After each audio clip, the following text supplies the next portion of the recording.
datang. Pak Edi? Pak Edi saya belum lihat. Ya, ya udah deh balik lagi ke depan aja.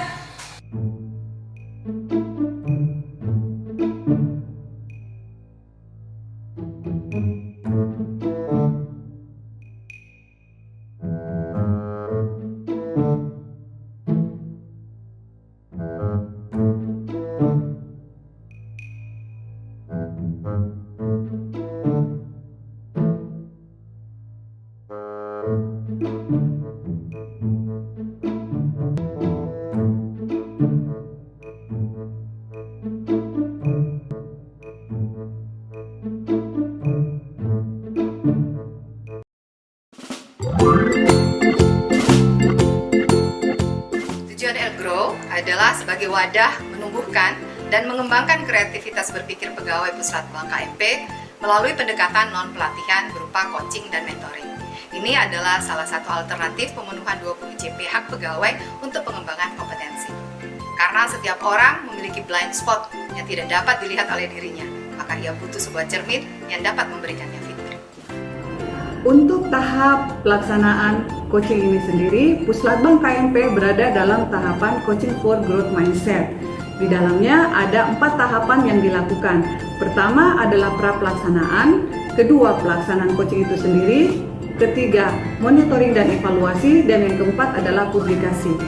Untuk pra-pelaksanaan yang perlu dipersiapkan adalah bagaimana melakukan sosialisasi coaching sehingga orang memiliki persepsi yang sama akan manfaat coaching. Dan dilakukan pemetaan siapa yang menjadi coach dan siapa yang menjadi coaching. Yang kedua, dalam pelaksanaan coaching dilakukan secara one-on-one coaching. Karena ini pandemi, maka dilakukanlah secara virtual. Untuk pelaksanaan MONEF, ini kita melakukan survei dan feedback. Dan hasilnya akan kita publikasikan dalam bentuk FB, IG, sehingga mudah untuk diikuti oleh para instansi pemerintah lainnya.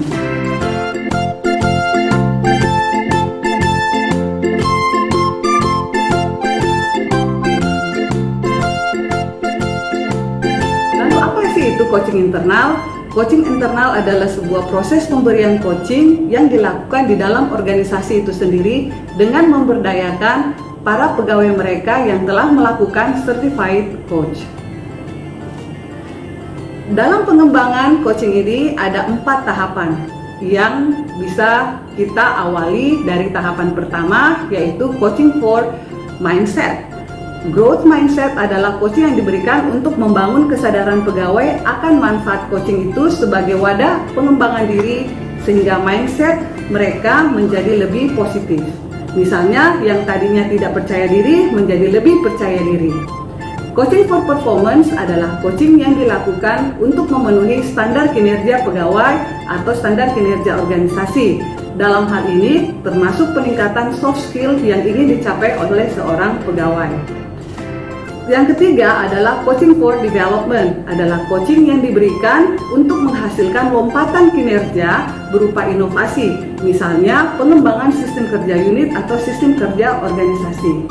Dan yang keempat adalah coaching for transformation, yaitu coaching yang dilakukan kepada pegawai yang selalu ingin melakukan perubahan dan dengan secara sukarela ingin membuat pengembangan inovasi sebagai sebuah kebutuhan, bahkan sebuah candu untuk dirinya. Lalu dalam proses coaching tersebut ada yang dinamakan coaching plan. Apa itu coaching plan? Coaching plan adalah sebuah komitmen yang terjadi antara coach dan coach.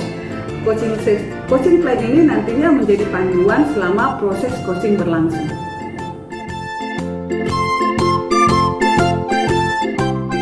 Tantangannya untuk sebagai coach untuk tetap fokus ke arah goalsnya, terus pertahankan presence-nya, dan tantangannya juga itu karena kita udah kenal sama teman, jadi lebih tertantang gitu untuk sikap netralnya, non-judgmentalnya. Jadi disitulah sebenarnya tantangannya itu justru menambah pengetahuan kita, pengalaman kita, karena jadi lebih terasah gitu. Keseharian kita dengan mereka itu kan terlihat sebagai seseorang yang akrab, namun belum tentu mereka mau terbuka. Nah, ini tantangannya di sini. sebagai seorang coach.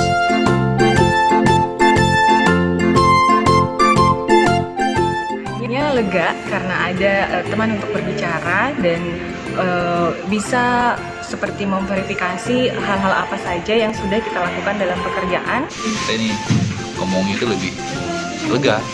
Yang tadinya mungkin saya sedikit takut untuk melakukan suatu hal-hal yang baru yang di luar comfort zone saya, tapi dengan adanya coaching, coach yang juga mampu untuk memberikan motivasi yang baik sehingga saya mampu untuk ayo bisa lebih berani lagi untuk melakukan sesuatu yang baru. Setiap orang butuh coach dan mentor dalam pengembangan dirinya.